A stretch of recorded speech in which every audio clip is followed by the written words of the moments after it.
வணக்கம். தென்னாட்டுடைய சிவனை போற்றி, என் நாட்டவர்க்கும் இறைவா போற்றி. நண்பர்களே, இந்த புத்தம் புதிய வீடியோல உங்கள் அத்துணை பேரையும் சந்திப்பதில் மிக்க மகிழ்ச்சி கொள்கிறேன். இன்று நாம் பார்க்க போறது மீன ராசியை பற்றி. ஆண்டவன் எழுதிய தலைவிதி என்ற தலைப்பில் மேஷ ராசி முதல் கும்பம் ராசி வரைக்கும் நம்ம பார்த்தோம்.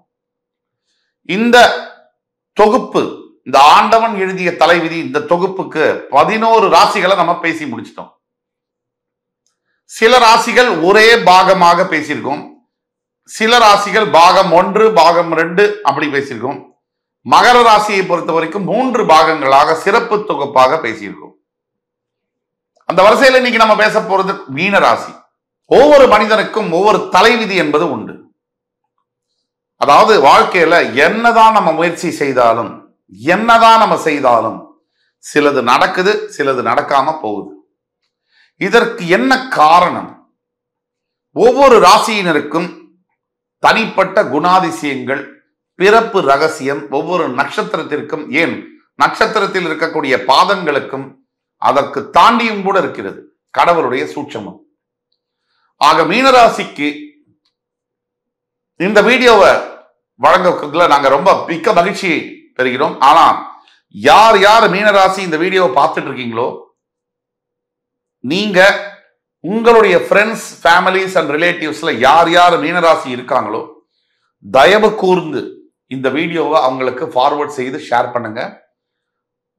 100க்கு 100% இந்த வீடியோவானது மீனராசி அன்பர்களுடைய வாழ்க்கையில மிகப்பெரிய நல்ல திருப்பு முனைகளை கொண்டு வருவதற்கு நான் கேரண்டி கொடுக்கிறேன். கண்டிப்பாக கொண்டு வரும். அதே மாதிரி இந்த வீடியோ உங்களுடைய வாழ்க்கையில எப்ப வேணாலும் நீங்க திருப்பி பிளே பண்ணி பார்த்துக்கலாம். மிகப்பெரிய உபயோகமான தகவல்களுடன், ஆச்சரியமான தகவல்களுடன் உங்கள் வாழ்க்கைக்கு என்ன தேவையான விஷயங்கள் எல்லாத்தையும் இந்த வீடியோ மூலியமா நீங்க தெரிஞ்சுக்கலாம். பிறப்பின் ரகசியத்தையும் தெரிஞ்சுக்கலாம். அந்த வகையில் இந்த வீடியோ ஆரம்பிக்கும் போது முதல்ல மீனராசியுடைய குணாதிசயங்கள் என்ன, அதை பத்தி பேச போறோம். அதற்கு பிறகு ஆண்டவன் எழுதிய தலைவிதி என்ன, அது புல்லட் பாயிண்ட்ஸ்ல பேச போறோம். அதற்கு பிறகு வாட் யூ கேன் எக்ஸ்பெக்ட், நீங்கள் எதை எதிர்பார்க்கலாம், அதை பத்தி புல்லட் பாயிண்ட்ல ஒரு 4-5 பாயிண்ட்ல பேச போறோம். அதற்கு பிறகு நியர் ஃபியூச்சர் ப்ரெடிக்ஷன்ஸ், அடுத்த 6 மாதம் முதல் 2 ஆண்டுகள் வரை மீனராசி என்பவர்களுக்கு எது காத்திருக்கிறது, என்ன நடக்கும் என்பதை பத்தி தெளிவாக ஒரு 4-5 புல்லட் பாயிண்ட்ல பேச போறோம். அதற்கெல்லாம் கடைசியாக இதெல்லாம் ஓகே, தீர்வுகள் என்ன, ஏதாவது பிரச்சனைகள் இருந்தால் அதற்கு தீர்வுகள் என்ன, அதை பத்தியும் நம்ம பேச போறோம். அப்போ இந்த வீடியோ மிகப்பெரிய ஒரு விழிப்புணர்வு விடிவெள்ளி வீடியோவாக மீனராசி என்பவர்களுக்கு இருக்கும்னா அதுல சந்தேகமே இல்லை. வாங்க வீடியோக்குள்ள போலாம். மீனராசி காலபுருஷனுடைய 12ஆம் வீடு. சுக்கிர பகவான் உச்சம் பெற்று, குரு பகவான் ஆட்சி பெற்று, புதன் பகவான் நீச்சம் பெறக்கூடிய வீடு. அப்படிப்பட்ட அருமையான இந்த வீட்டுல பூரட்டாதி, உத்திரட்டாதி, ரேவதி போன்ற 3 நட்சத்திரங்கள் வருகிறது. அதாவது குரு, சனி, புதனுடைய நட்சத்திரங்கள் வருகிறது குருவுடைய வீட்டில். இப்ப மீனராசி என்பவர்களுடைய குணாதிசயங்கள் என்ன, ஒவ்வொரு பாயிண்டா பார்க்கலாம். அதுல முதல் பாயிண்ட் என்னன்னா, மீனராசி என்பவர்களுக்கு 2 வகையான குணாதிசயங்கள் இருக்கும். ஒன்று, எல்லா விதத்திலும் எல்லா பொருள்கள் மீதும் எல்லா விஷயங்கள் மீதும் ஆசையும் பற்றும் அதிகமாக இருக்கும். இது பெரும்பாலான மீனராசி என்பவர்களுக்கு இப்படிதான் இருக்கும். அத்தனைக்கும் ஆசைப்படும். ஒரு 25% மீனராசி என்பவர்களுக்கு எதுவுமே வேண்டாம் அப்படின்னு இருக்கும். இந்த அடிப்படை வித்தியாசம் என்பது இருக்கும். மீனராசி என்பவர்களை பொறுத்த வரைக்கும் ஒரு காரியத்தை எடுத்தாங்கன்னா, எந்த காரியமாக இருக்கட்டும், இந்த காரியம் எனக்கு செய்ய முடியாது, இந்த செயல் கஷ்டம் அப்படின்னு அவங்க வாயிலிருந்து வராது. தன்னால முடியுமோ முடியாதோ, தனக்கு தெரியுமோ தெரியாதோ, சில பெண்கள்ல இருக்கக்கூடிய மீனராசி நண்பர்களை பாத்தீங்கன்னா அதி புத்திசாலி அப்படின்னு அவங்களுக்குள்ளேயே நினைப்பு இருக்கும். தன்னையே தான் அதி புத்திசாலியா நினைச்சுக்குவாங்க. உண்மையிலே அவங்களுக்கு தெரியாது. ஆனா இன்னசென்ஸ் அவங்கள்ட்ட இருக்கும். முதல் 30-35 ஆண்டு வரை, 35 வயசு இவங்களுக்கு ஆனதுக்கு பிறகு இவங்க கிட்ட இருக்கிற எல்லாரும் இன்னசென்ட் ஆயிடுவாங்க, இவங்க வயலண்ட் ஆயிடுவாங்க. இது ஒரு பாயிண்ட். எந்த செயலை கொடுத்தாலும் கூட, இந்த டாஸ்கை கொடுத்தாலும் கூட மீனராசி என்பர்கள் சந்தோஷமாக கொஞ்சம் கூட முகம் சுளிக்காம அதை வாங்கி செய்யறதுக்கு தயங்கவே மாட்டாங்க. அது தெரியுமோ தெரியாதோ, வருமோ வராதோ கொஞ்சம் கூட யோசிக்க மாட்டாங்க, அதை எடுத்து செய்வாங்க. இது ஒரு நல்ல விஷயம். நிறைய மீனராசி என்பர்களுக்கு நல்ல எண்ணங்கள் இருக்கும். குரு பகவான் ஆட்சி பெறக்கூடிய மூலத்திரிகோண ஸ்தானம் தனுசு, குரு பகவான் ஆட்சி பெறக்கூடிய மோட்சஸ்தானம் மீனம். நல்ல எண்ணங்கள் மீனராசி என்பவர்களுக்கு எப்பவுமே இருக்கும். நல்ல எண்ணங்கள்னு அவங்களுக்கு எது வேணுமோ நிறைய இடங்கள்ல சுயநலம் எட்டி பார்க்கும்.